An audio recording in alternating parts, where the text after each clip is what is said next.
एक ओंकार सतनाम करता पुरख निर्भव निर्वैर अकाल मूरत अजूनी सैभं गुर प्रसाद बेशुमार अथा अगणित अतुल्य ज्यों बुलावो त्यों नानक दास बोले।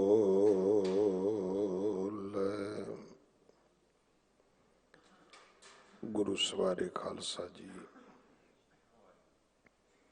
वाहिगुरु जी का खालसा वाहिगुरु जी की फतेह। गुरु दर ते हाजर आप समूह सतसंगी जिन्हां ने अमृत वेले तो हुण तक गुरु की बाणी दी जो अमृत वर्खा हुई है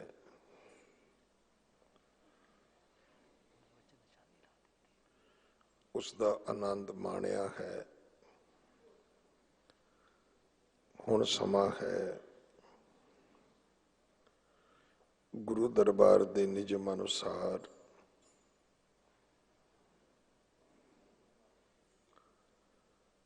गुरु की बाणी दी चल रही लड़ीवार कथा दा अपनियां मन बिरतियां एकागर करो।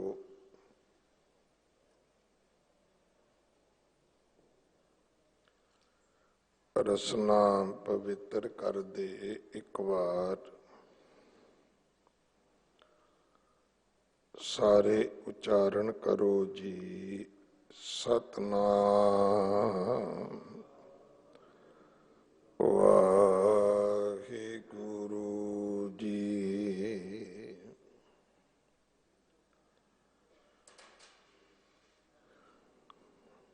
बाणी दा सुरलेख है वारां ते वधीक। अगर इसनू आपां अगाध बोध ना कहिए, हालांकि बाणी अगाध बोध है, साडे संसारियां तो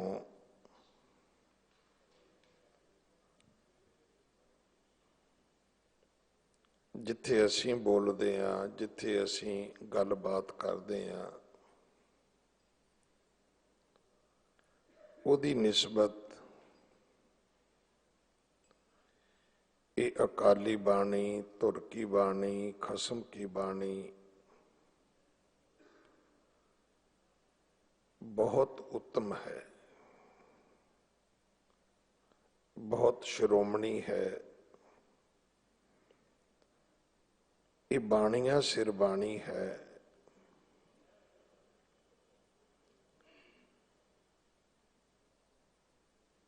दुनिया दे विच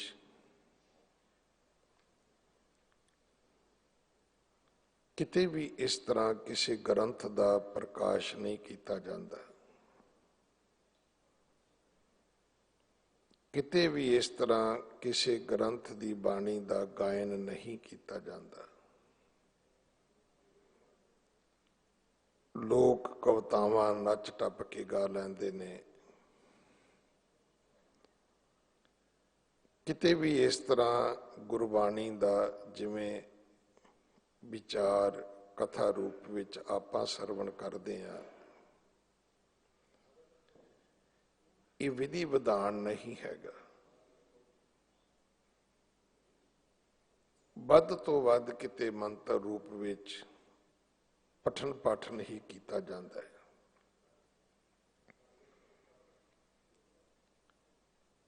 ਪਰ ਜਿਹੜੀ ਗੁਰੂ ਨੇ ਕਿਰਪਾ ਕੀਤੀ ਸਾਡੇ ਤੇ ਉਹ ਹੈ ਕਿ ਬਾਣੀ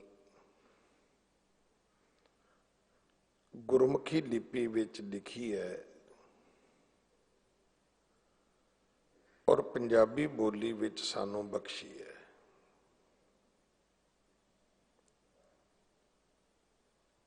ਅਗਰ ਕਿਤੇ ਯਕ ਅਰਜ ਗੁਫਤਮ ਪੇਸ਼ ਤੋਂ ਦਰਗੋਸ਼ ਕੁਨ ਕਰਤਾਰ,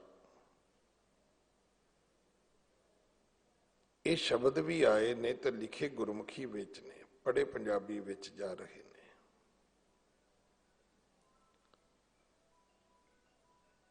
ਤਾਂ ਸਾਨੂੰ ਇੱਕ ਗੱਲ ਜ਼ਰੂਰ ਸਮਝ ਆਉਣੀ ਚਾਹੀਦੀ ਹੈ ਕਿ ਇਹ ਬਾਣੀ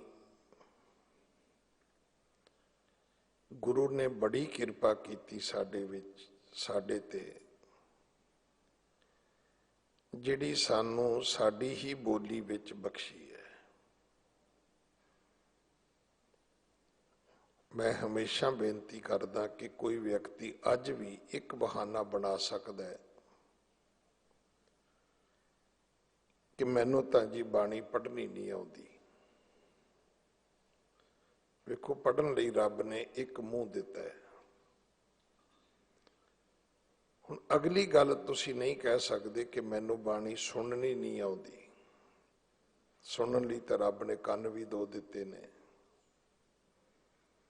ਤੂੰ ਸੁਣਨਾ ਨਹੀਂ ਚਾਹੁੰਦਾ ਜਾਂ ਤੂੰ ਬਦਕਿਸਮਤ ਹੈ, ਤੂੰ ਸੁਣ ਨਹੀਂ ਸਕਦਾ, ਇਹ ਗੱਲ ਮੰਨੀ ਜਾ ਸਕਦੀ ਹੈ। ਇਹ ਦੋਨੋਂ ਗੱਲਾਂ ਹੀ ਠੀਕ ਨੇ।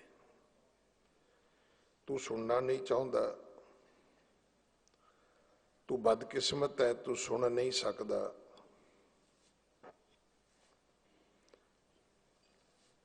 ਕਿਉਂਕਿ ਇਹ ਸਾਰਾ ਕੁਝ ਗੁਰੂ ਕੀ ਬਾਣੀ ਵਿੱਚ ਦਰਜ ਹੈ। ਉਥੇ ਸੱਚ ਵਰਤਦਾ ਕੂੜਿਆਰਾਂ ਚਿੱਤ ਉਦਾਸ, ਕਿਉਂਕਿ ਸੱਚ ਕੀ ਬਾਣੀ ਹੈ।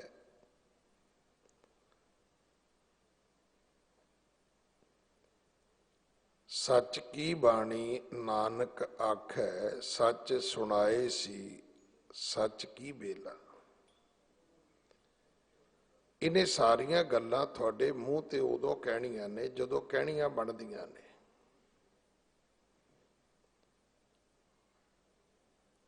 ਵੇਖੋ, ਬੇਵਕਤੀ ਤਾਂ ਜਿਹੜੀ ਬਰਸਾਤ ਹੈ ਉਹ ਵੀ ਖਤਰਨਾਕ ਹੈ।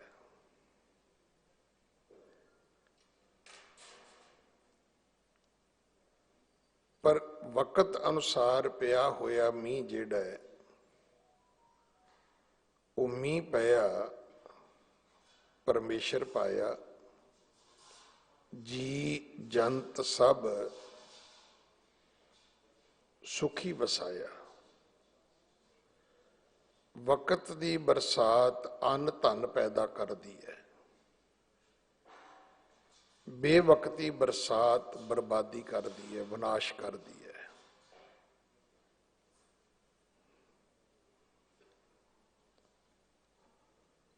ਬਿਲਕੁਲ ਉਸੇ ਤਰ੍ਹਾਂ ਬੇਵਕਤਾ ਸੱਚ ਜਿਹੜਾ ਹੈ ਬਹੁਤ ਖਤਰਨਾਕ ਹੈ। ਸੱਚ ਉਹ ਹੀ ਹੈ ਜਿਹੜਾ ਸਮੇਂ ਅਨੁਸਾਰ ਬੋਲਿਆ ਜਾਏ,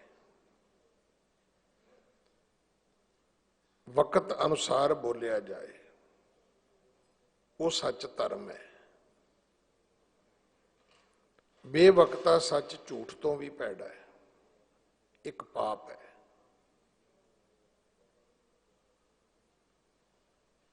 ਹੁਣ ਆਪਾਂ ਇਹ ਕਹੀਏ ਕਿ ਅਸੀਂ ਬਾਣੀ ਸੁਣ ਨਹੀਂ ਸਕਦੇ,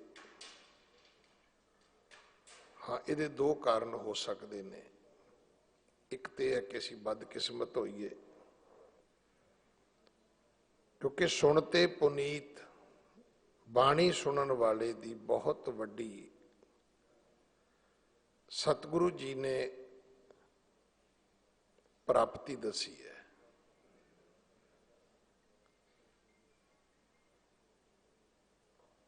तो आप जी ने जिथे बाणी का कीर्तन सुनिया है, पाठ सुनिया है,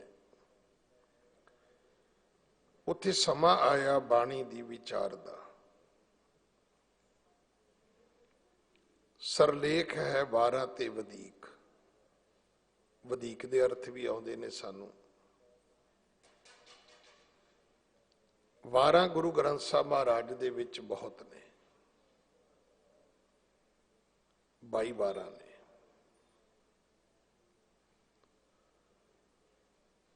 वधीक दा अर्थ हुंदा है वाधू, एक्स्ट्रा। वो बाणी जिहड़ी वारा तो वध गई, जिहड़ी वारा तो बाहर रह गई, ये वो सारी बाणी है। पहली बाणी सी महल्ले पहले दी, गुरु नानक देव पातशाह महाराज दे पवित्र मुख तो उचारण कीती होई। हुण है बाणी महला तीजा, गुरु अमरदास महाराज जी दे पवित्र मुख तो उचारण कीती होई।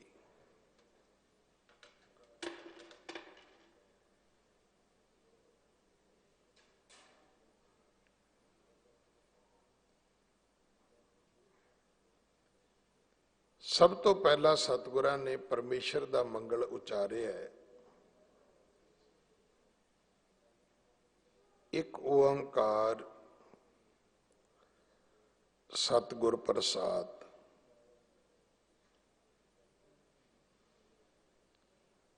परमात्मा एक है, पर एक नहीं है, एक थां ते नहीं है। मेरे मगर कोई सज्जण पाठ कर रहा है, वो इन्नी उच्ची आवाज विच कर रहा है भी वो मैनू भी डिस्टर्ब कर रहा है। शायद आप जी नूं पता होवे, उन्होंने दरबार साहब इसे करके मना कर दिता है।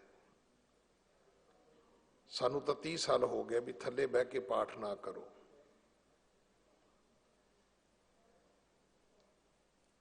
दरबार विच बह के पाठ करन दा मतलब ये हुंदा है भी जो कुछ दरबार विच हो रहा मैं उहदे नाल सहमत नहीं हाँ। जिवें हुणे मैं बेनती की थी ना भी मैं ते ज्ञानी जी तुहाडी कथा नहीं सुननी, मैं अपना ही पाठ करना है, इहदा अर्थ है।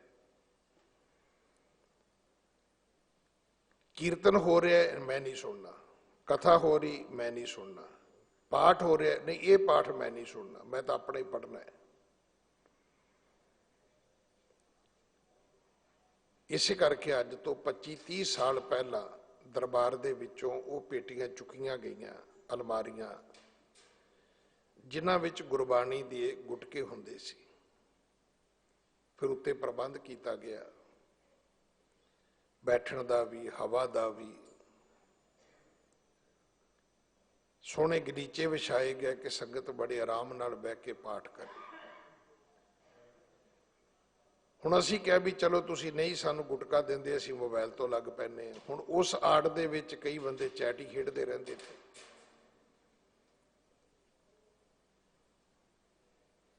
पर यह साडी ऐसी मूँह रख एक गतिविधि है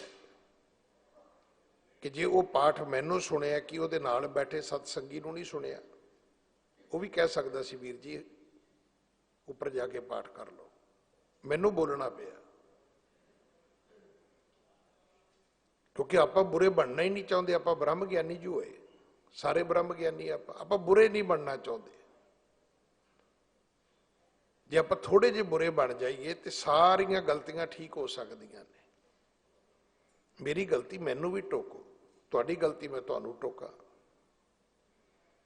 असी एक दूजे नूं सवारदे सवारदे असी सारे सवर सकते हैं।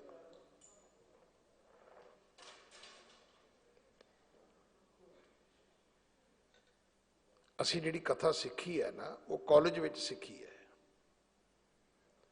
कॉलेज दे विच हर बच्चे नूं कथा करनी पैंदी सी।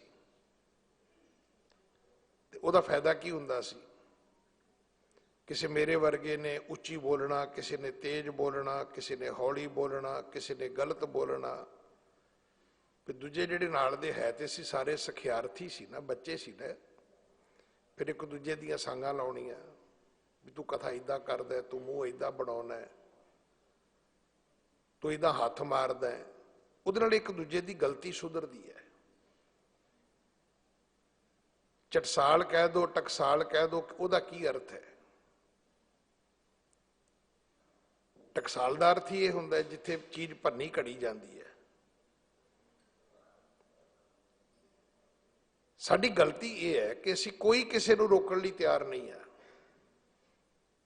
क्योंकि सारे ब्रह्म ज्ञानी है। मैं कहना भी मैं बुरा ना बना, दूजा कहता जी मैं बुरा ना बना। भी तुसीं ना बुरे बनो, पर तुहाडे झंडे किहड़े लाल किले ते झूलदे ने? मतलब इन्नी वड्डी शान लैके असीं तुरे फिरदे आ, वो साडी शान कित्थे है?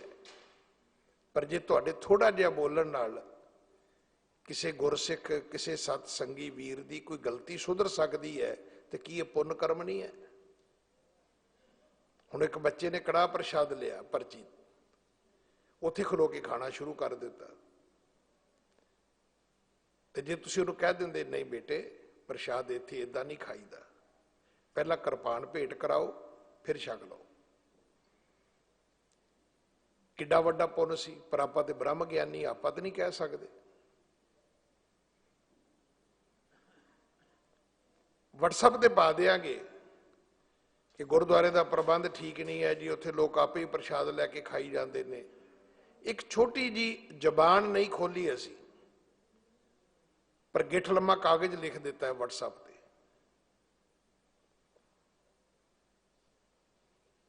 मैं एक बेनती करा, आप एक दूजे दे पूरक बणीए। तुहाडे लागे कोई मोबाइल सुनदा है, तुहाडे लागे कोई चौंकड़ी मार के नहीं बैठदा, तुहाडे लागे किसी का सिर नंगा हो गया, तुहाडे लागे कोई गल्लां करदा है, एक छोटी जी तुहाडी हिम्मत कि वीर जी आपां गल्लां नहीं करनियां, उहदा भला हो सकदा है। क्योंकि बाकी समा उहदी संगत विच हाजरी लग जाएगी। पर साडी ते इज्जत ही इन्नी वड्डी है भी असीं किसी नूं टोकांगे साडी इज्जत खतरे 'च पै जाएगी।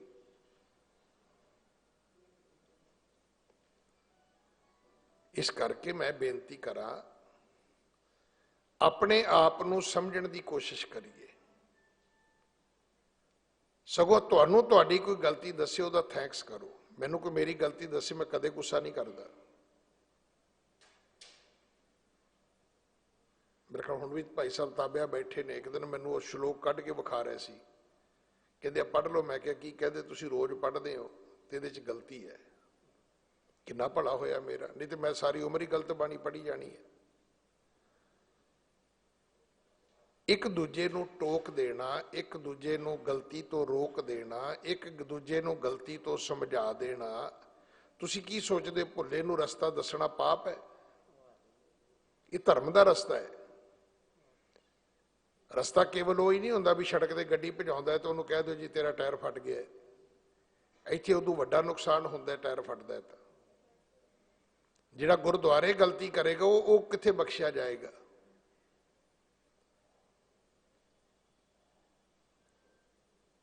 बहुत वड्डा पुण्य है अपना ब्रह्म ज्ञान छड्ड के ना कि मैं वड्डा ब्रह्म ज्ञानी हाँ, मैं क्यों किसी नूं कुछ कवां ना। इस सोच चों बाहर आके बिल्कुल यतन करो कि घट्टो घट मैं 2 3 4 बंदियां नूं जरूर बेनती अज करनी है कि वीर जी ये ठीक है, ये नहीं ठीक है। और ये चेता रखना जो सारे हिम्मत करनगे तो कोई हिम्मत ऐसी भी करेगा जिहड़ा तुहानूं भी टोकेगा कि दूजिਆਂ नूं रस्ता दस्सण वालिया तेरी भी इत्थे गलती है, तो फिर उसनूं सुधारो। सतगुरु दी बाणी पढ़न दे प्रति एक इतिहास दे विच एक साखी आउंदी, कथा आउंदी है। हुण कथा की है? सच्चे पातशाह जी नूं पुछया गया कि महाराज जदों बाणी पढ़नी है तो किस गल का ध्यान करना है? ਹੁਣ ਅੱਜ ਜਦੋਂ ਵੀ ਬਾਣੀ ਪੜ੍ਹਨੀ ਤੇ ਕਿਸ ਗੱਲ ਦਾ ਧਿਆਨ ਕਰਨਾ ਹੈ ਜੀ? ਪਹਿਲਾਂ ਇਸ਼ਨਾਨ ਕਰ ਲਓ ਜੀ, ਸਵੱਛ ਵਸਤਰ ਪਾ ਲਓ ਜੀ, ਥੱਲੇ ਕੋਈ ਕੱਪੜਾ ਵਿਛਾ ਲਓ ਜੀ, ਸਿਰ ਢੱਕ ਲਓ ਜੀ, ਅਗਰਬੱਤੀ ਲਾ ਲਓ ਜੀ, ਧੂਪ ਬੱਤੀ ਲਾ ਲਓ ਜੀ, ਕੁੰਭ ਰੱਖ ਲਓ ਜੀ, ਨਰੇਲ ਰੱਖ ਲਓ ਜੀ। ਨਾ, ਇਹ ਗੱਲਾਂ ਬਾਹਰ ਮੁਖੀ ਨੇ, ਔਰ ਇਹਨਾਂ 'ਚ ਅੱਧੀਆਂ ਗੱਲਾਂ ਕਰਮ ਕਾਂਡ ਨੇ। ਕੁੰਭ ਨਾਰੀਅਲ ਦਾ, ਅਗਰਬੱਤੀ ਦਾ ਉਹਦੇ ਨਾਲ ਕੀ ਕੰਮ ਹੈ?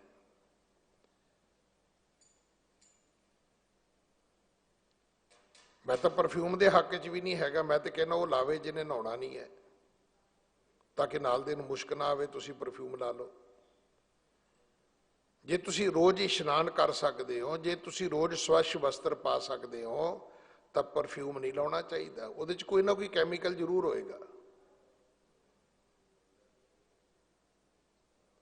ਹਾਂ, ਜਿਹਨੇ ਨਹਾਉਣਾ ਹੀ ਨਹੀਂ ਉਹਨੂੰ ਜ਼ਰੂਰ ਲਾਉਣਾ ਚਾਹੀਦਾ, ਤਾਂ ਕਿ ਤੁਹਾਡੇ ਨਾਲ ਬੈਠੇ ਨੂੰ ਮੁਸ਼ਕ ਨਾ ਆਵੇ ਤੁਹਾਡੇ ਤੋਂ।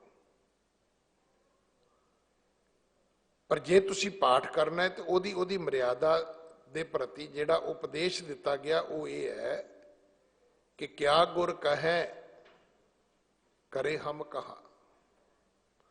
ਜਦੋਂ ਬਾਣੀ ਪੜ੍ਹਨੀ ਇਸ ਗੱਲ ਦਾ ਧਿਆਨ ਰੱਖਣਾ ਹੈ ਕਿ ਗੁਰੂ ਜੀ ਕੀ ਕਹਿੰਦੇ ਨੇ ਤੇ ਮੈਂ ਕੀ ਕਰਦਾ। ਹੁਣ ਗੁਰੂ ਜੀ ਦੀ ਬਾਣੀ ਕਹਿੰਦੀ ਹੈ ਕਿ ਗੁਰ ਕਾ ਸਿੱਖ ਵਿਕਾਰ ਤੇ ਹਟ ਹੈ, ਤੇ ਤੁਸੀਂ 2 ਅਗਰਬੱਤੀਆਂ 4 ਲਾ ਲਓ ਤੇ ਇਹ ਗੱਲ ਸੁਣੋ ਹੀ ਨਾ। ਸਿੱਖਾ ਵਿਕਾਰ ਛੱਡਣੇ ਨੇ, ਫਿਰ ਕੀ ਹੋਏਗਾ? ਸਤਿਗੁਰ ਸਿੱਖ ਕੇ ਬੰਧਨ ਕਾਟੇ। ਗੁਰੂ ਤੇਰੇ ਬੰਧਨ ਕੱਟ ਦੇਗਾ, ਗੁਰੂ ਤੇਰੇ ਬੰਧਨ ਕੱਟ ਦੇਗਾ ਜੇ ਤੂੰ ਵਿਕਾਰਾਂ ਤੋਂ ਹਟ ਜਾਏਗਾ ਤਾਂ। ਕਿਆ ਗੁਰ ਕਹੈ ਕਰੇ ਹਮ ਕਹਾ, ਸਹਿਜ ਸਹਿਜ ਮੋਰੋ ਮਨ ਮਹਾ। ਪਰ ਜਦੋਂ ਸਮਝ ਆ ਜਾਏ ਕਿ ਗੁਰੂ ਕੁਝ ਹੋਰ ਕਹਿੰਦਾ ਹੈ, ਮੈਂ ਕੁਝ ਹੋਰ ਕਰਦਾ, ਤੇ ਫਿਰ ਆਪਣੇ ਮਨ ਨੂੰ ਕਹਿਣਾ ਸ਼ੁਰੂ ਕਰੋ ਕਿ ਮਨ ਮੇਰੇ ਸਤਿਗੁਰ ਕੈ ਭਾਣੈ ਚੱਲ। ਨਿਜ ਘਰ ਵਸੈ ਤਾਂ ਅੰਮ੍ਰਿਤ ਪੀਵੈ, ਤਾਂ ਸੁਖ ਲਹੈ ਮਹਲ। ਜੇ ਨਿਜ ਘਰ ਵਿੱਚ ਰਵੇਂਗਾ ਤੇ ਅੰਮ੍ਰਿਤ ਪੀਵੇਂਗਾ। ਹੁਣ ਦੇਖੋ, ਮੈਂ ਜਪਜੀ ਸਾਹਿਬ ਦਾ ਪਾਠ ਕਰ ਰਿਹਾ, ਧਿਆਨ ਮੇਰਾ ਕਿਤੇ ਹੋਰ ਚਲਾ ਗਿਆ। ਘਰ ਵਿੱਚ ਵੰਡਿਆ ਜਾਂਦਾ ਅੰਮ੍ਰਿਤ ਵੀ ਮੈਂ ਖਾਲੀ ਰਹਿ ਗਿਆ। ਉਹ ਜਪਜੀ ਮੈਂ ਪੜ੍ਹੀ ਹੈ ਪਰ ਮੈਂ ਸੁਣੀ ਨਹੀਂ ਹੈ। ਮੈਨੂੰ ਪਤਾ ਹੀ ਨਹੀਂ ਲੱਗਿਆ ਕਦੋਂ ਜਪਜੀ ਪੜ੍ਹਦਾ ਪੜ੍ਹਦਾ ਮੈਂ ਸੋਦਰ ਦੇ ਵਿੱਚ ਚਲਾ ਗਿਆ, ਸੋਦਰ ਪੜ੍ਹਦਾ ਪੜ੍ਹਦਾ ਜਪਜੀ ਸਾਹਿਬ ਦੇ ਵਿੱਚ ਆ ਗਿਆ। ਬਾਬਾ ਅਤਰ ਸਿੰਘ ਮਸਤੂਆਣੇ ਵਾਲਿਆਂ ਨੇ ਗੁਰੂ ਕੇ ਕੀਰਤਨੀਆਂ ਨੂੰ ਇਹ ਗੱਲ ਸਮਝਾਈ ਸੀ ਵੀ ਕਿੱਦਾਂ ਹੋ ਸਕਦਾ ਹੈ ਕਿ ਕੋਈ ਬਾਣੀ ਪੜ੍ਹਦਾ ਇਹ ਕਵੇ ਜੀ ਮੇਰਾ ਮਨ ਟਿਕਦਾ ਨਹੀਂ ਹੈ। ਅਗਰ ਬਾਣੀ ਪੜ੍ਹਿਆ ਨਹੀਂ ਮਨ ਟਿਕੇਗਾ ਤੇ ਹੋਰ ਦੁਨੀਆ ਦੇ ਨਾਚ ਗਾਣਿਆਂ ਦੇ ਨਾਲ, ਨਿਰਤਕਾਰੀਆਂ ਦੇ ਨਾਲ ਤਾਂ ਮਨ ਕਦੇ ਵੀ ਨਹੀਂ ਟਿਕ ਸਕਦਾ। ਮਨ ਪਰਚ ਸਕਦਾ ਹੈ, ਭਟਕ ਵੀ ਸਕਦਾ ਹੈ, ਟਿਕ ਨਹੀਂ ਸਕਦਾ। ਜਦੋਂ ਤੁਸੀਂ ਫਿਲਮ ਵੇਖਦੇ ਹੋ ਤੁਹਾਡਾ 3 ਘੰਟੇ ਮਨ ਪਰਚ ਜਾਂਦਾ ਹੈ। ਜਦੋਂ ਬੰਦਾ ਤੁਹਾਨੂੰ ਗੱਲਾਂ ਵਿੱਚ ਲਾਉਂਦਾ ਤੁਹਾਡਾ ਮਨ ਪਰਚ ਜਾਂਦਾ, ਟਿਕਦਾ ਨਹੀਂ ਹੈ। ਮਤ ਸੋਚਣਾ। ਪਰ ਉਸ ਮਨ ਪਰਚਣ ਤੋਂ ਬਾਅਦ ਉਹ ਜਿਹੜਾ ਸਮਾਂ ਤੁਸੀਂ ਗੁਜ਼ਾਰਿਆ ਹੈ ਉਹਦਾ ਸਾਈਡ ਇਫੈਕਟ ਵੀ ਹੋਏਗਾ। ਉਸ ਤੋਂ ਬਾਅਦ ਇਹ ਮਨ ਭਟਕ ਜਾਏਗਾ ਵੀ ਹੁਣ ਅਗਲੀ ਫਿਲਮ ਵੇਖਣੀ ਹੈ। ਅੱਜ ਬੰਦੇ ਨੇ ਆਹ ਗੱਲ ਦੱਸੀ, ਇਹਦੇ ਕੋਲੋਂ ਅਗਲੀ ਗੱਲ ਮੈਂ ਫਿਰ ਸੁਣਨੀ ਹੈ। ਉਲਟਾ ਭਟਕ ਗਿਆ। ਪਰਚਣ ਤੋਂ ਬਾਅਦ ਮਨ ਭਟਕਦਾ, ਟਿਕਦਾ ਨਹੀਂ ਹੈ। ਟਿਕਣਾ ਸਿਰਫ ਗੁਰਬਾਣੀ ਨਾਲ ਹੈ।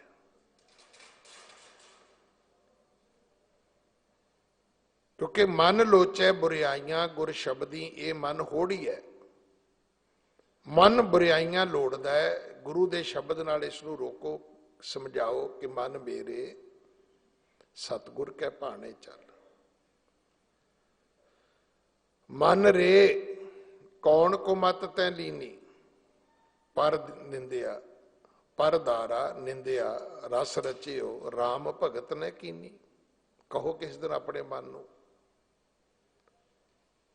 ਪਰਾਈ ਇਸਤਰੀ, ਲੋਕਾਂ ਦੀ ਨਿੰਦਿਆ ਤੇ ਖਾਣ ਵਾਲੇ ਪਦਾਰਥਾਂ ਦੇ ਰਸ, ਇਹਨਾਂ ਤਿੰਨ ਚੀਜ਼ਾਂ ਵਿੱਚ ਤੂੰ ਮਗਨ ਹੈ, ਮਸਤ ਹੈ। ਪਰਮਾਤਮਾ ਦੀ ਭਗਤੀ ਤਾਂ ਤੂੰ ਕਦੇ ਕੀਤੀ ਨਹੀਂ ਹੈ। ਇਸੇ ਕਰਕੇ ਜਦੋਂ ਤੁਸੀਂ ਪਾਠ ਇਕਾਗਰ ਚਿੱਤ ਹੋ ਕੇ ਕਰੋਗੇ, ਤੁਹਾਡੇ ਅੰਦਰ ਇੱਕ ਤਣਾਅ ਪੈਦਾ ਹੋਏਗਾ, ਮਨ ਕਿਤੇ ਹੋਰ ਖਿੱਚ ਕੇ ਲੈ ਕੇ ਜਾਏਗਾ, ਬੁੱਧੀ ਕਿਸੇ ਹੋਰ ਪਾਸੇ ਲੈ ਕੇ ਜਾਏਗੀ। ਇਸ ਸਾਧਨਾ ਨੂੰ ਕਈ ਮਹੀਨੇ ਲੱਗਣਗੇ। ਇਸ ਮਨ ਨੂੰ ਸਮਝਾਉਣ ਵਾਸਤੇ ਕਈ ਮਹੀਨਿਆਂ ਦਾ ਸਮਾਂ ਲੱਗੇਗਾ, ਫਿਰ ਇਹ ਟਿਕ ਜਾਏਗਾ। ਤੋ ਸੱਚੇ ਪਾਤਸ਼ਾਹ ਮਹਾਰਾਜ ਆਰੰਭ ਦੇ ਵਿੱਚ ਸਮਝਾਉਂਦੇ ਨੇ, ਪਰਮਾਤਮਾ ਦਾ ਮੰਗਲ ਦਰਜ ਕੀਤਾ ਹੈ, ਇੱਕ ਓੰਕਾਰ, ਪਰਮਾਤਮਾ ਇੱਕ ਹੈ, ਪਰ ਇੱਕ ਥਾਂ ਤੇ ਨਹੀਂ ਹੈ। ਹੁਣ ਤੁਸੀਂ ਕਹੋਗੇ ਗਿਆਨੀ ਜੀ ਜਦੋਂ ਕਥਾ ਕਰਦੇ ਇੱਥੇ ਅੜ ਜਾਂਦੇ ਨੇ। ਪੁਰਾਣੇ ਸਮੇਂ 'ਚ ਨਾ ਜਿਹੜੇ ਗੀਤ ਗਾਉਂਦੇ ਚੱਲਦੇ ਹੁੰਦੇ ਸੀ, ਵੱਡੇ ਵੱਡੇ ਹੌਰਨਾਂ 'ਚ, ਵੱਡੇ ਵੱਡੇ ਸਪੀਕਰਾਂ ਵਿੱਚ, ਪਿੰਡਾਂ ਥਾਵਾਂ ਤੇ। ਹੁਣ ਤੇ ਕਾਨੂੰਨ ਹੀ ਇਦਾਂ ਦੇ ਆ ਗਏ ਵੀ ਤੁਹਾਡੇ ਘਰ ਦੀ ਆਵਾਜ਼ ਗੁਆਂਢੀਆਂ ਦੇ ਘਰ ਤੱਕ ਜਾਵੇ ਤੇ ਕੰਪਲੇਂਟ ਹੋ ਸਕਦੀ ਹੈ। ਪਹਿਲਾਂ ਚੌਥੇ ਪਿੰਡ, ਪੰਜਵੇਂ ਪਿੰਡ ਤੱਕ ਆਵਾਜ਼ ਨਾ ਜਾਵੇ ਤੁਹਾਡੇ ਘਰ ਦੇ ਵਿਆਹ ਦੇ ਗੀਤਾਂ ਦੀ, ਤੇ ਉਹ ਗੱਲ ਫੱਬਦੀ ਨਹੀਂ ਸੀ। ਐਂ ਲੱਗਦਾ ਸੀ ਜਿਵੇਂ ਵਿਆਹ ਹੋਇਆ ਹੀ ਨਹੀਂ, ਹੋ ਹੀ ਨਹੀਂ ਰਿਹਾ। ਪਰ ਜਦੋਂ ਉੱਥੇ ਜਾ ਕੇ ਵੇਖੀਦਾ ਸੀ ਤਾਂ ਉੱਥੇ ਇੱਕ ਮਸ਼ੀਨ ਚੱਲਦੀ ਹੁੰਦੀ ਸੀ, ਉਹਦੇ ਉੱਤੇ ਤਵੇ ਚੱਲਦੇ ਸੀ, ਉਹਦੇ ਉੱਤੇ ਇੱਕ ਛੋਟੀ ਜਿਹੀ ਸੂਈ ਚੱਲਦੀ ਸੀ। ਤਾਂ ਕਈ ਵਾਰੀ ਉਹ ਸੂਈ ਅੜ ਜਾਂਦੀ ਹੁੰਦੀ ਸੀ, ਤੇ ਉਹੀ ਸ਼ਬਦ ਵੱਡੇ ਸਪੀਕਰ ਦੇ ਵਿੱਚ ਬਾਰ-ਬਾਰ ਰਿਪੀਟ ਹੁੰਦਾ ਸੀ। ਮੈਂ ਜਦੋਂ ਵੀ ਬੇਨਤੀ ਕਰਦਾ, ਮੇਰੀ ਸੱਚੀ ਮੁੱਚੀ ਸੂਈ ਇੱਥੇ ਅੜਦੀ ਹੈ, ਕਿਉਂਕਿ ਮੁੱਢ ਇਹ ਹੈ, ਮੂਲ ਇਹ ਹੈ ਕਿ ਰੱਬ ਇੱਕ ਹੈ, ਪਰ ਇੱਕ ਥਾਂ ਤੇ ਨਹੀਂ ਹੈ।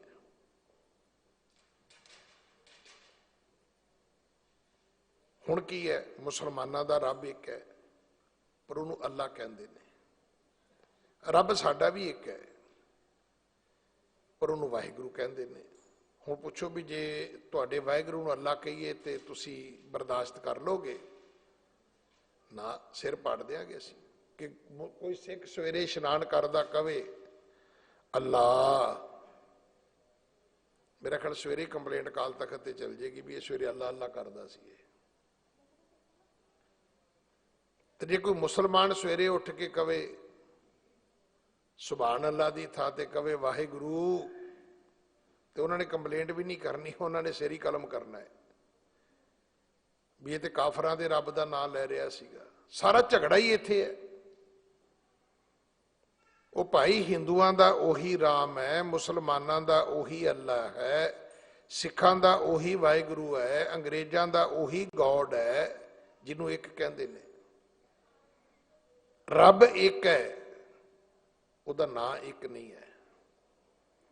ਰੱਬ ਇੱਕ ਹੈ, ਉਹਦੀ ਥਾਂ ਇੱਕ ਨਹੀਂ ਹੈ।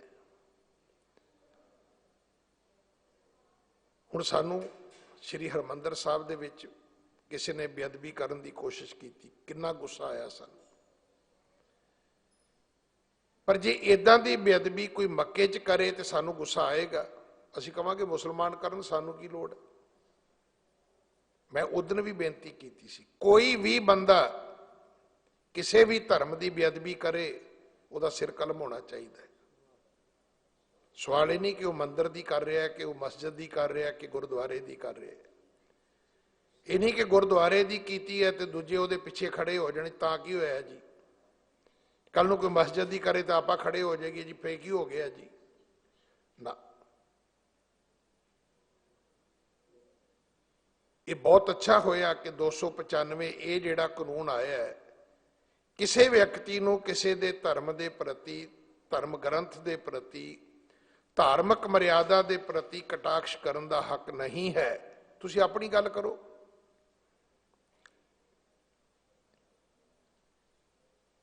ਆਪਣੀ ਗੱਲ ਕਰੋ ਨਾ, ਤੁਸੀਂ, ਤੁਹਾਨੂੰ ਹੱਕ ਹੈ। ਪਰ ਤੁਸੀਂ ਦੂਜੇ ਦੇ ਧਰਮ ਦੇ ਬਾਰੇ ਮਾੜਾ ਬੋਲੋ, ਇਹ ਤੁਹਾਨੂੰ ਹੱਕ ਨਹੀਂ ਹੈ। तो तुसीं दूजे दे जाके धर्म स्थान ते माड़ा करो, ये हक किन्ने देता तुहानूं? मैं तो इत्थे बैठ के रोज बेनती करदा कि तुसीं आए हो, मैं तुहाडी इज्जत नहीं कीती। हो सकदा मैनूं अकल ही ना होवे, क्योंकि इज्जत करने वास्ते भी अकल चाहिदी है। और मेरी ये भी बेनती सुनने वाला, किसी बेअकले बंदे तो इज्जत ना कराउण तुर पिओ। तुसीं वेखिआ ही है, बेअकले बंदे कई बारी 26 जनवरी नूं पुट्ठा झंडा चढ़ा दिंदे हुंदे ने, 15 अगस्त नूं पुट्ठा झंडा चढ़ा दिंदे हुंदे ने, बेअकले जो होए। ते इहदे नालों ते ना चढ़ाउंदे ते चंगा सी।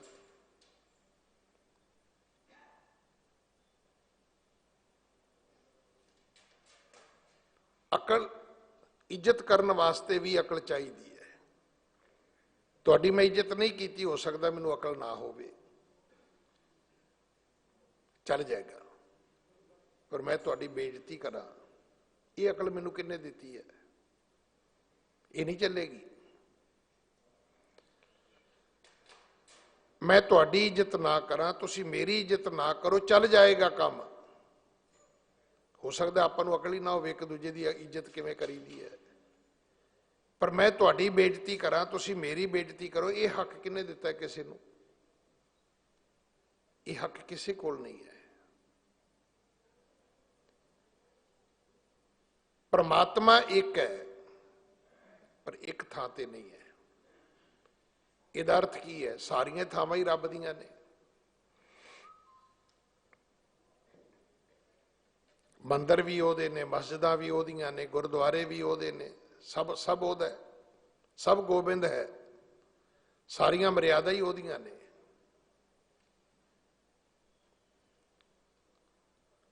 सरदार लखा सिंह इंग्लैंड ਦੇ ਵਿੱਚ ਇੱਕ ਜਗ੍ਹਾ ਹੈ वुलवरहैम्पटन, उत्थे एक स्ट्रीट है, उन्होंने सैजली स्ट्रीट कहते हैं। ਉਹਦੇ ਉੱਤੇ एक गुरुद्वारा है, बड़ा वड्डा सिखां दा गुरुद्वारा है, अपना एक बड़ा वड्डा उत्थे गुरु घर है। उत्थों दे सैकटरी उन्होंने मैनू खुद गल सुनाई, कहते मैं ड्यूटी जा रहा, मेरे तो एक गड्डी अगे, एक गड्डी उस तो होर अगे है, ਉਹਦਾ एक्सीडेंट हो गया।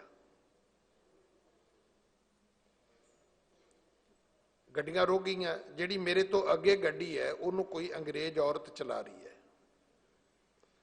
उन्हें फटाफट गड्डी छड्डी। उस तो अगले पासे जिहड़ी गड्डी जिहदा एक्सीडेंट होया है, उहदा जिहड़ा ड्राइवर सी जां मालक जिहड़ा सी,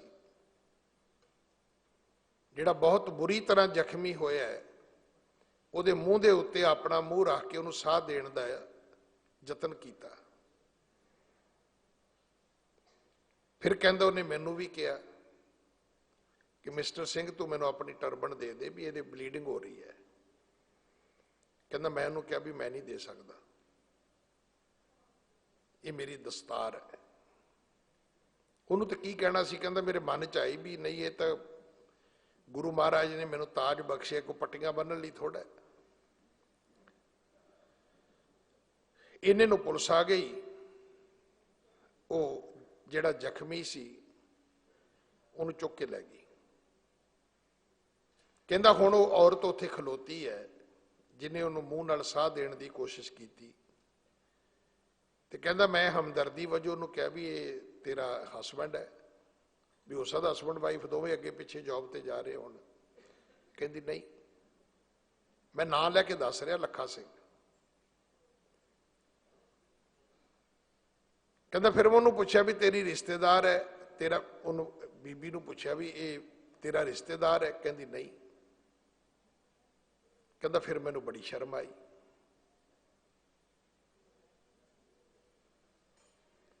उस औरत ने दूजे बंदे नूं बचाउण वास्ते उहदे मूँह ते मूँह रख के साह देण दी कोशिश की। कहंदा फिर मैनूं बड़ी शर्म आई भी मैं अपनी पग दा 2 मीटर कपड़ा नहीं दे सकिया उहनूं, जे उहदी जान बच सकती सी ये कार्य मैनूं करना चाहिए सी। उन्हें अपनी गलती खुद आप दसी मैनूं।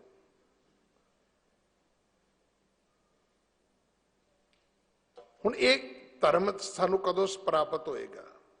ਸਾਡਾ ਧਰਮ ਕੀ ਹੈ? ਕਬੂਤਰਾਂ ਨੂੰ ਦਾਣੇ ਪਾ ਦਿਓ, ਵੀ ਕਿੱਥੇ? ਗੁਰਦੁਆਰੇ ਜਾ ਕੇ ਪੁੱਛੋ, ਦਾਣੇ ਤੁਸੀਂ ਪਾਓਗੇ, ਮਿੱਠਾ ਕੌਣ ਚੁੱਕੇਗਾ? ਹੁਣ ਜਿਹਨੂੰ ਰੋਕਦੇ ਹੋ ਉਹ ਕਹਿੰਦੇ ਜੀ ਗਿਆਨੀ ਜੀ ਤਾਂ ਦਾਨ ਪੁੰਨ ਹੀ ਨਹੀਂ ਕਰਨ ਦਿੰਦੇ। ਵੀ ਦਾਨ ਪੁੰਨ ਕਰਨ ਲਈ ਕਬੂਤਰ ਗੁਰਦੁਆਰੇ ਲੈ ਕੇ ਆਉਣੇ ਜ਼ਰੂਰੀ ਨੇ? ਆ ਗੁਰਦੁਆਰਿਆਂ ਦੇ ਬਾਹਰ ਮੰਗਤੇ ਬੈਠੇ ਨੇ, ਇਹ ਸਾਡੀ ਇਸੇ ਅਕਲ ਦਾ ਪਾਠ ਹੈ। ਮੈਂ ਕਹਿੰਦਾ ਮੈਨੂੰ ਤੁਸੀਂ ਦੱਸੋ, ਮੈਂ ਤੁਹਾਡੇ ਘਰ ਦੇ ਬਾਹਰ ਆ ਕੇ ਲੰਗਰ ਵੰਡਿਆ ਕਰਾਂ? ਕਿ ਤੁਸੀਂ ਬਰਦਾਸ਼ਤ ਕਰੋਗੇ ਤੁਹਾਡੇ ਘਰ ਦੇ ਬਾਹਰ 20, 25, 30 ਮੰਗਤੇ ਸਵੇਰੇ ਆ ਕੇ ਬਹਿ ਜਾ ਕਰਨ? ਨਹੀਂ। ਤੁਸੀਂ ਗੁਰਦੁਆਰੇ ਦੇ ਬਾਹਰ ਜੋੜੇ ਉਤਾਰਦੇ ਹੋ, ਮੈਨੂੰ ਦੱਸੋ ਨਾ, ਮੈਂ ਤੁਹਾਡੇ ਘਰ ਦੇ ਬਾਹਰ ਸਵੇਰੇ ਸਵੇਰੇ 5-7 ਜੋੜੇ ਉੱਥੇ ਰੱਖ ਆਇਆ ਕਰਾਂ, ਤੁਹਾਨੂੰ ਚੰਗੇ ਲੱਗਣਗੇ? ਆਪਣੇ ਜੋੜੇ ਤੇ ਤੁਸੀਂ ਘਰ ਰੈਕ 'ਚ ਰੱਖਦੇ ਹੋ।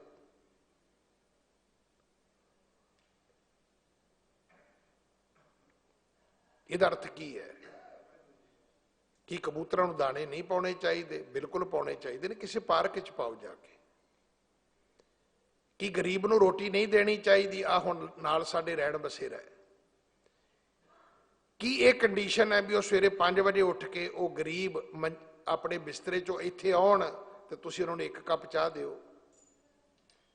ਚਾਹੀਦਾ ਹੈ ਵੀ ਤੁਸੀਂ ਉਹਨਾਂ ਦੇ ਬਿਸਤਰੇ ਤੇ ਜਾਓ, ਰਹਿਣ ਬਸੇਰੇ ਦੇ ਵਿੱਚ ਜਾਓ, ਜਿਵੇਂ ਬੈੱਡ ਟੀ ਦੇਈਦੀ ਨਾ, ਉੱਥੇ ਬੈਠਿਆਂ ਨੂੰ ਬਿਸਤਰੇ ਵਿੱਚ, ਜਿਵੇਂ ਆਪਣੇ ਬਜ਼ੁਰਗ ਨੂੰ ਚਾਹ ਦਿੰਦੇ ਹੋ ਨਾ, ਵੀ ਨਹੀਂ ਬਾਪੂ ਜੀ ਰਜਾਈ ਚੋਂ ਬਾਹਰ ਨਹੀਂ ਆਉਣਾ, ਮੈਂ ਤੁਹਾਨੂੰ ਚਾਹ ਦਿੰਦਾ। ਪਰ ਫਿਰ ਸਾਡੀ ਫੋਟੋ ਕੌਣ ਖਿੱਚੇਗਾ?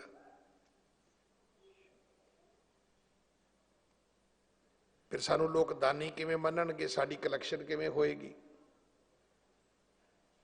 ਆਪਾਂ ਕਿੱਥੇ ਖਲੋਤੇ ਆ? ਕਿਤੇ ਵੀ ਨਹੀਂ ਖਲੋਤੇ ਹੋਏ। ਇਹਨਾਂ ਗਰੀਬਾਂ ਦੀ ਸੇਵਾ ਕਰੋ, ਉਹਨਾਂ ਦੇ ਘਰ ਜਾ ਕੇ ਕਰੋ। ਮੈਂ ਤਾਂ ਕਹਿੰਦਾ ਇਹਨਾਂ ਦੇ ਕੱਪੜੇ ਵੀ ਧੋ ਕੇ ਦਿਆ ਕਰੋ। ਵੀਰ ਜੀ ਤਰਲੋਚਨ ਸਿੰਘ ਝਾੜੂ ਵਾਲੇ ਇਹਨਾਂ ਦੇ ਮਰਮ ਪੱਟੀ ਕਰਦੇ ਸੀ, ਤੁਸੀਂ ਵੀ ਕਰੋ। ਪਰ ਹੁਣ ਤੁਸੀਂ ਕਹੋਗੇ ਜੀ ਮਰਮ ਪੱਟੀ ਵਾਸਤੇ ਵੀ ਇਹਨਾਂ ਨੂੰ ਕੋਈ ਇੱਥੇ ਬਾਹਰ ਆਉਣ ਗੁਰਦੁਆਰੇ ਦੇ, ਤਾਂ ਕਿ ਦੁਨੀਆ ਵੇਖੇ ਵੀ ਸਰਦਾਰ ਜੀ ਮਰਮ ਪੱਟੀ ਕਰ ਰਹੇ ਨੇ। ਸਾਨੂੰ ਆਪਣੀ ਐਡਵਰਟਾਈਜ਼ਮੈਂਟ ਨੇ ਖਾ ਲਿਆ, ਸਾਨੂੰ ਆਪਣੀ ਐਡ ਨੇ ਖਾ ਲਿਆ, ਸਾਨੂੰ ਆਪਣੀ ਪਬਲਿਸਿਟੀ ਨੇ ਖਾ ਲਿਆ। ਔਰ ਲਿਖਿਆ ਹੋਇਆ ਗੁਰੂ ਗ੍ਰੰਥ ਸਾਹਿਬ ਦੇ ਵਿੱਚ, ਦੇ ਦੇ ਮੰਗੈ ਸਹਿਸਾ ਗੂਣਾ, ਸ਼ੋਭ ਕਰੇ ਸੰਸਾਰ। ਇੱਕ ਪੱਖਾ ਦੇਣਾ ਹੈ, ਪੱਖੇ ਤੇ ਸਾਰੇ ਟੱਬਰ ਦਾ ਨਾਂ ਲਿਖਣਾ ਹੈ, ਤੇ ਫਿਰ ਕਹਿਣਾ ਗਿਆਨੀ ਜੀ ਇੱਥੇ ਲਾਇਓ ਜਿੱਥੇ ਬਾਬਾ ਜੀ ਦੀ ਬੀੜ ਹੈ, ਵੀ ਸਾਰੀ ਦੁਨੀਆ ਪੜ੍ਹੇ ਵੀ ਇਹ ਪੱਖਾ ਤੇ ਮੱਘਰ ਸਿੰਘ ਦਾ। ਪੁੱਛੋ ਵੀ ਇੰਨਾ ਹੀ ਪਾਪ ਕੀਤਾ ਕਿ ਇਦੋਂ ਅੱਗੇ ਵੀ ਕੀਤਾ? ਨਹੀਂ, ਇਦੋਂ ਅੱਗੇ ਇੱਕ ਹੋਰ ਵੀ ਕੀਤਾ। ਜਿੱਦਣ ਪੱਖਾ ਦਿੱਤਾ ਸੀ ਉਧਰ ਗਿਆਨੀ ਜੀ ਤੋਂ ਇੱਕ ਅਰਦਾਸ ਵੀ ਕਰਾਈ ਸੀ, ਬੇਬੇ ਠੀਕ ਰਹਿਣੀ ਚਾਹੀਦੀ ਹੈ, ਕਾਕਾ ਪਾਸ ਹੋਣਾ ਚਾਹੀਦਾ ਹੈ, ਵੱਡੇ ਮੁੰਡੇ ਦਾ ਪਾਸਪੋਰਟ ਮਿਲ ਜਾਣਾ ਚਾਹੀਦਾ ਹੈ, ਵੀਜ਼ਾ ਲੱਗ ਜਾਣਾ ਚਾਹੀਦਾ, ਅਮਰੀਕਾ ਚਲਾ ਜਾਣਾ ਚਾਹੀਦਾ ਹੈ। ਇੰਨੀ ਇੰਸ਼ੋਰੈਂਸ। ਇੱਕ 2000 ਦੇ ਪੱਖੇ ਤੋਂ ਤੁਸੀਂ ਵੇਖੋ ਵੀ ਰਿਕਵਰੀ ਕਿੰਨੀ ਹੈ। ਬੇਬੇ ਠੀਕ ਹੋਣੀ ਚਾਹੀਦੀ ਹੈ, ਕਾਕਾ ਪਾਸ ਹੋਣਾ ਚਾਹੀਦਾ ਹੈ, ਪਾਸਪੋਰਟ ਮਿਲਣਾ ਚਾਹੀਦਾ ਹੈ, ਵੀਜ਼ਾ ਲੱਗਣਾ ਚਾਹੀਦਾ ਹੈ, ਬੱਚਾ ਅਮਰੀਕਾ ਜਾਣਾ ਚਾਹੀਦਾ ਹੈ, ਤੇ ਫਿਰ ਰੋਜ਼ ਪਬਲਿਸਿਟੀ ਵੀ ਹੋਣੀ ਚਾਹੀਦੀ ਵੀ ਪੱਖਾ ਤੇ ਮੱਘਰ ਸੌਂਦਾ ਹੈ। ਇਸ ਧਰਮ ਦੇ ਪੱਲੇ ਕੀ ਹੈ? ਧਰਮ ਤੁਹਾਡਾ ਇਹ ਕਹਿੰਦਾ ਵੀ ਸੱਜੇ ਹੱਥ ਨਾਲ ਦਾਨ ਕਰੋ, ਇਸ ਖੱਬੇ ਹੱਥ ਨੂੰ ਨਹੀਂ ਪਤਾ ਹੋਣਾ ਚਾਹੀਦਾ।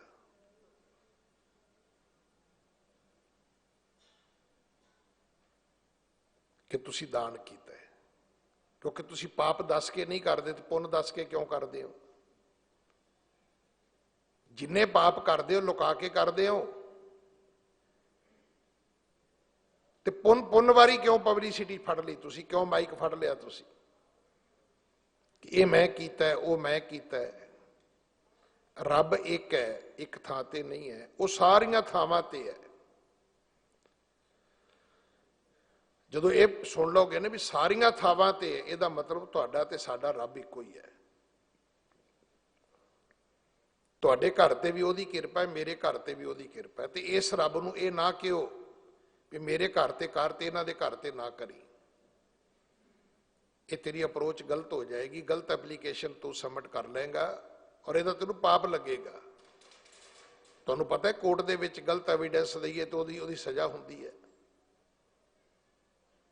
इसे करके गुरु जी ਤੁਹਾਨੂੰ रोज समझाते ने, ਉਹ बाणी पढ़न वाले हो अगली गल भी पढ़ो, अपनी सुख मंग किसी का बुरा ना मंगी। इत्थे सरबत का भला मंगते हैं जी, असीं यही झंडे च डंडा पा के चुक लिया सिर नूं, असीं सरबत का भला मंगते हैं। नहीं, सरबत का भला मंगण लई तां तैनूं गुरु ने बैन किया होया भी तू बुरा मंग ही नहीं सकता। इहदा अर्थ यह है जदों तुसीं किसी का बुरा नहीं करोगे तो जरूर चेता रखना सब का भला होएगा। तुसीं किसी के बुरे करने में शामिल नहीं होना। गुरप्रसाद गुरु की किरपा दे नाल इहो जिहा परमात्मा मिलेगा। अभ्यागत ये ना आखी है जिनके मन में भरम। सच्चे पातशाह महाराज कहते ने अभ्यागत वो साधु, कई ऐसे भी साधु हैगे ने जिहड़े अपना विशेषण अपनी वडियाई अपनी महानता खुद दसदे ने कि भाई असीं तां रब दे घर विच परौणिਆਂ वर्गे हैं। जिवें साडे घर च कोई परौणा आउंदा है ते हुण तुसीं कहो जी किहड़ा कमरा लओगे, हो सकता है कोई परौणा मूँह फट होवे तो कहेगा ना भी मैं किहड़ा इत्थे परमानेंट रहना है, भी मैनू ड्राइंग रूम दिओ जी, मैनू तुसीं डाइनिंग भी दिओ जी, मैनू नाल उहदे किचन भी दिओ जी। परौणे का मतलब होंदा है भी रात कटनी है ते परौणे की वध तो वध इन्नी की रिक्वायरमेंट होंदी भी अटैच लैटरिन बाथरूम दे दिओ ते पानी का जग भर के या पानी की कैटल जिहड़ी है वो मेरे सराहने रख दिओ, जे प्यास लगी तो मैं सवेरे उठ के पी लांगा। हुण उहनूं कहो जी तैनूं काबोर्ड किदां दा चाहीदा है, तैनूं टेबल किदां दा चाहीदा है, तैनूं टेबल लैंप किदां दी चाहीदी, ओह कहोगा मैं करना की है, मैं तो रात रहना है। साधुआं दी एक कैटागरी ऐसी है, साधुआं दा एक फिरका ऐसा है जिहड़े कहंदे ने भी असीं ते परौणे आए हैं तो चले जाना है, रहण दरूण दा कोई है ही नहीं। जिहड़ा तुहाडे घर मंजा बिस्तरा चुक के आवे वो परौणा नहीं हो सकता। परौणा तो जिहदे कोल 2.5 कपड़े ने। कोई व्यक्ति विदाउट कपड़िया तो तुहाडे घर आवे भी उहदे कोले कोई बैग नहीं हैगा। विदाउट का मतलब ये नहीं भी उन्हें पाए ना होण, अपने कपड़े उन्हें जिहड़े पाउणे सी वो पाए ने, हत्थ विच उहदे बैग कोई नहीं है। तो आपां कहंदे भरा जी ये की कीता जे, क्यों तुसीं साडे कोल रुकना नहीं? वो कहंदा नहीं मैं चले जाना है। ये जिहड़ा समान असीं इकट्ठा करदे ना, इसे तो ही लगदा भी असीं ते इत्थे रहण दा बड़ा वड्डा प्रबंध कीता होया है। डूंघियां डूंघियां नीहां पट के वड्डे वड्डे उच्चे मकान खड़े कीते ने भी इत्थे ही रहना, जाना ही किते नहीं। बड़ा बड़ा महंगा समान असीं लिया के रख लिया है भी इत्थे रहना जाना तो किते है नहीं। पर सच कुछ होर है।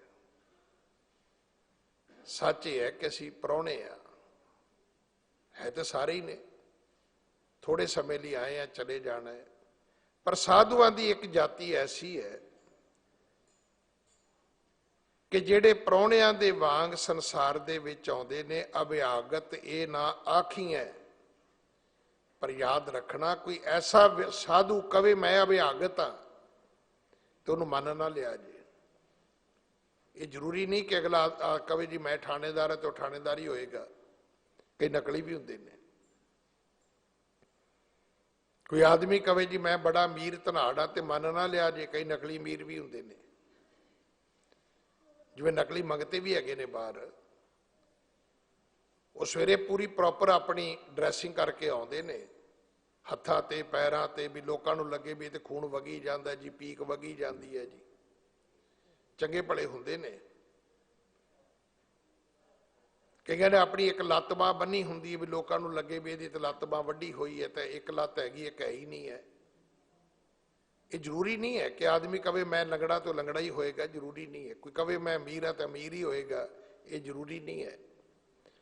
ਕੋਈ ਕਵੇ ਜੀ ਮੈਂ ਤੇ ਅਭਿਆਗਤ ਹਾਂ, ਇਹ ਕੋਈ ਜ਼ਰੂਰੀ ਨਹੀਂ ਉਹ ਅਭਿਆਗਤ ਹੋਏਗਾ। ਉਹਨਾਂ ਨੂੰ ਅਭਿਆਗਤ ਬਿਲਕੁਲ ਨਾ ਮੰਨਿਓ।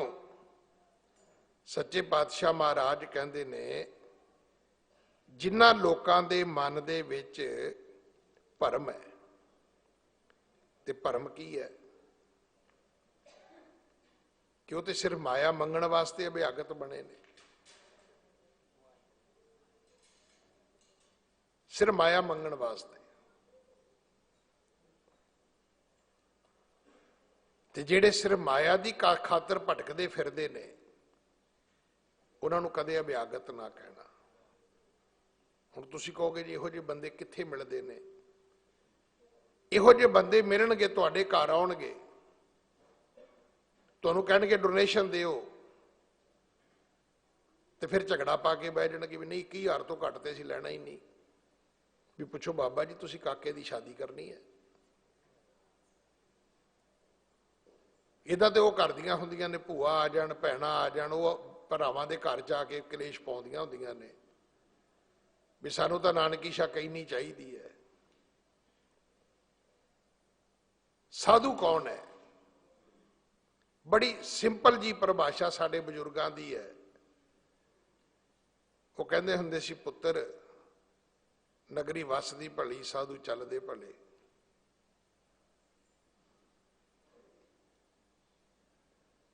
ਬਹੁਤੀ ਮੋਹ ਮਾਇਆ ਨਹੀਂ। ਜੇ ਉਹ ਧਰਮ ਦੇ ਕਰਮ ਵੀ ਕਰਦੇ ਨੇ ਤੇ ਉਹਦੇ ਵਿੱਚ ਵੀ ਕੰਡੀਸ਼ਨ ਕੋਈ ਨਹੀਂ ਹੈ। ਸਾਡਾ ਜਾਣਾ, ਸਾਡਾ ਪ੍ਰੇਰਨਾ ਕਰਨਾ, ਇਹ ਸਾਡਾ ਧਰਮ ਹੈ। ਤੁਹਾਨੂੰ ਐਸੇ ਐਸੇ ਸਾਧੂ ਮਿਲੇ ਹੋਣਗੇ ਅੱਜ ਤੋਂ 25, 30, 40, 50 ਸਾਲ ਪਹਿਲਾਂ। ਮੈਨੂੰ ਹੁਣ ਵੀ ਇੱਕ ਦਿਨ ਕੋਈ ਸੱਜਣ ਦੱਸ ਰਿਹਾ ਸੀ,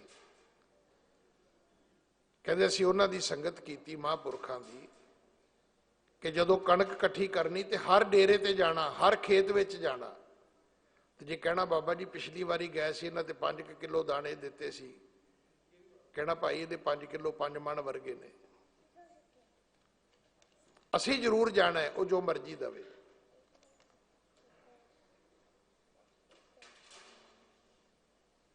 ਆਪ ਜੀ ਨੇ ਕਥਾ ਸੁਣੀ ਹੈ ਨਾ ਗੁਰੂ ਤੇਗ ਬਹਾਦਰ ਪਿਤਾ ਮਹਾਰਾਜ ਦੇ ਸਮੇਂ ਦੀ, ਕਿ ਇੱਕ ਸਿੱਖ ਦਸਵੰਧ ਲੈਣ ਗਿਆ ਤੇ ਮਾਈ ਝਾੜੂ ਮਾਰਦੀ ਨੇ ਕਿਹਾ ਵੀ ਆ ਬਾਬਾ ਜੀ ਆ ਕੂੜਾ ਹੀ ਹੈ ਮੇਰੇ ਕੋਲ।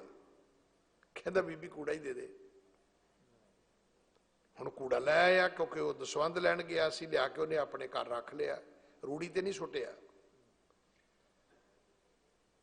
ਹੁਣ ਉਹਦੇ ਵਿੱਚ ਬੇਰੀ ਦੀ ਗਿਟਕ ਸੀ, ਉਹਦੇ ਤੋਂ ਬੇਰੀ ਉੱਗ ਪਈ। ਹੁਣ ਬੇਰੀ ਨੂੰ ਬੇਰ ਲੱਗਣੇ ਸ਼ੁਰੂ ਹੋ ਗਏ। ਮਹਾਰਾਜ ਨੇ ਕਿਹਾ ਭਾਈ ਸਾਡਾ ਦਸਵੰਧ।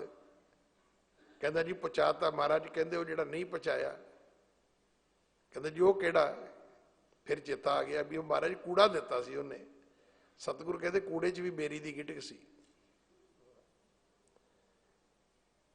ਤੂੰ ਗਿਟਕ ਤੋਂ ਬੇਰੀ ਬਣੀ ਹੈ ਤੇ ਬੇਰੀ ਦੇ ਬੇਰ ਤੂੰ ਵੇਚਦਾ ਹੈ, ਉਹ ਪੈਸੇ ਕਿੱਥੇ ਨੇ? ਦੇਖੋ ਧਰਮ ਦਾ ਘਰ ਬਹੁਤ ਦੂਰ ਹੈ। ਵੈਸੇ ਆਪਣਾ ਕੰਮ ਠੀਕ ਹੈ, ਮੱਥਾ ਟੇਕਿਆ, ਫੁੱਲ ਲਿਆ, ਦਸਤਾਰ 'ਚ ਰੱਖ ਲਿਆ, ਸਾਰਾ ਦਿਨ ਬਸ ਮਹਾਰਾਜ ਦੀ ਕਿਰਪਾ ਹੋ ਗਈ। ਪਰ ਜੇ ਸੱਚੀ ਮੁੱਚੀ ਇਸ ਪਾਸੇ ਤੁਰਾਂਗੇ ਤੇ ਬਹੁਤ ਦੂਰ ਹੈ। ਫਕੀਰੀ ਦੂਰ ਹੈ। ਅਭਿਆਗਤ ਉਹ ਨਹੀਂ ਹੈ ਜਿਨ੍ਹਾਂ ਦੇ ਮਨਾਂ ਦੇ ਵਿੱਚ ਭਰਮ ਨੇ, ਜਿਹੜੇ ਮਾਇਆ ਦੀ ਖਾਤਰ ਜਿਹੜੇ ਲੋਕ ਭਟਕਦੇ ਫਿਰਦੇ ਨੇ। ਤਿੰਨ ਕੇ ਦਿੱਤੇ ਨਾਨਕਾ ਤੇਹੋ ਜਿਹਾ ਧਰਮ। ਜਿਹੜੇ ਆਪ ਭਟਕਦੇ ਨੇ, ਅਗਰ ਉਹਨਾਂ ਨੂੰ ਤੁਸੀਂ ਦਾਨ ਕਰ ਦਿਓਗੇ ਤੇ ਉਹੋ ਜਿਹਾ ਤੁਹਾਡਾ ਪੁੰਨ ਫਲ ਹੋਏਗਾ।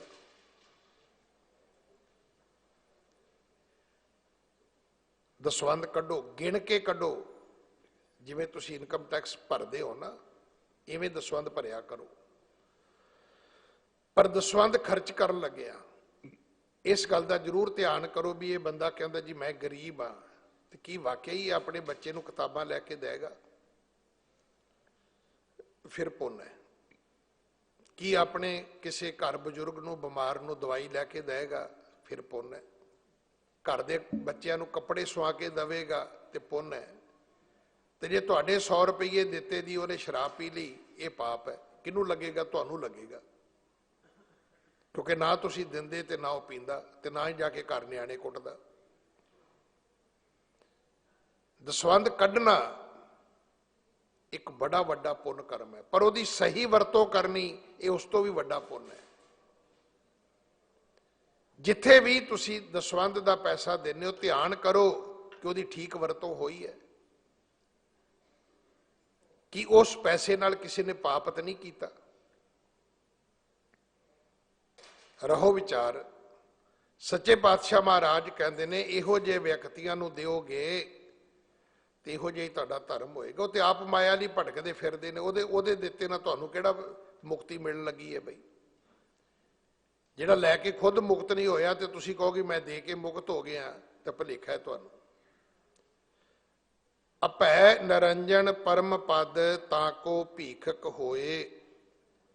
ਸੱਚੇ ਪਾਤਸ਼ਾਹ ਮਹਾਰਾਜ ਸਮਝਾਉਂਦੇ ਨੇ, ਉਹ ਜਿਹੜਾ ਪਰਮਾਤਮਾ ਹੈ ਉਹ ਅਭੈ ਹੈ, ਉਹਨੂੰ ਤਾਂ ਕਿਸੇ ਦਾ ਡਰ ਹੀ ਨਹੀਂ, ਉਹ ਤਾਂ ਨਿਰੰਜਨ ਹੈ, ਉਹ ਤੇ ਮਾਇਆ ਦੀ ਕਾਲਖ ਤੋਂ ਪਰੇ ਹੈ। ਉਹ ਪਰਮਾਤਮਾ ਜਿਹੜਾ ਹੈ,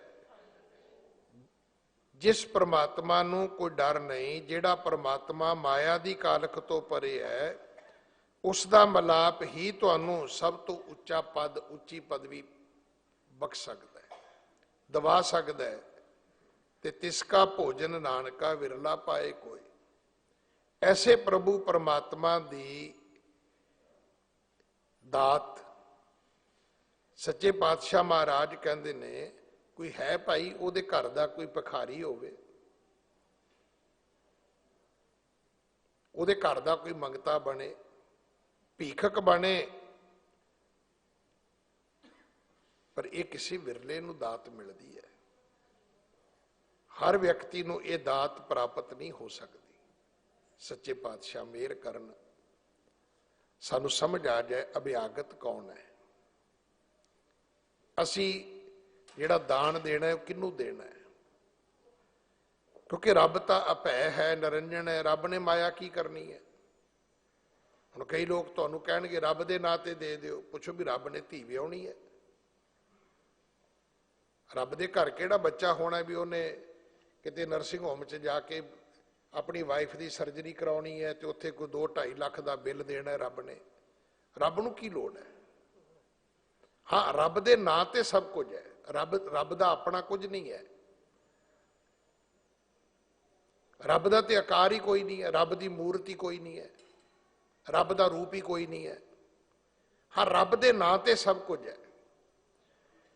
ਤੇ ਉੱਥੇ ਥੋੜੀ ਜਿਹੀ ਸ਼ਨਾਖਤ ਜ਼ਰੂਰ ਕਰੋ ਕਿ ਜਿਹੜਾ ਕਹਿੰਦਾ ਮੈਂ ਅਭਿਆਗਤ ਹਾਂ, ਪਤਾ ਕਰੋ ਇਹ ਮਾਇਆ ਮਗਰ ਤਾਂ ਨਹੀਂ ਭੱਜਾ ਫਿਰਦਾ। ਪਹਿਲਾਂ ਤੁਹਾਡੇ ਕੋਲ ਧਰਮ ਦੇ ਨਾਂ ਤੇ ਮਾਇਆ ਇਕੱਠੀ ਕਰਨਗੇ, ਫਿਰ ਕਰੋੜਾਂ ਰੁਪਈਆ ਬੈਲੈਂਸ ਹੋਏਗਾ, ਫਿਰ ਉਹਦੀ ਸਿਕਿਉਰਿਟੀ ਲਈ ਫਿਰ ਪੁਲਿਸ ਆਏਗੀ, ਉਹਦੇ ਲਈ ਲਾਇਸੈਂਸੀ ਹਥਿਆਰ ਆਉਣਗੇ, ਫਿਰ ਉਹਦੇ ਵਿੱਚੋਂ ਕਈ ਕੰਪੀਟੀਟਰ ਪੈਦਾ ਹੋਣਗੇ, ਫਿਰ ਇੱਕ ਬਾਬੇ ਦਾ ਦੂਜਾ ਬਾਬਾ ਮਰਡਰ ਕਰੇਗਾ। ਇਹ ਸਭ ਕੁਝ ਹੁੰਦਾ ਹੈ ਨਾ। ਸਾਧੂ ਨੂੰ ਨਹੀਂ ਚਾਹੀਦਾ। ਮੈਂ ਤਾਂ ਰੋਜ਼ ਬੇਨਤੀ ਕਰਦਾ ਵੀ ਜਾਓ ਪੁੱਛੋ ਜਾ ਕੇ ਬਾਬਾ ਹਰਬੰਸ ਸਿੰਘ ਹਰਾਂ ਕੋਲੋਂ,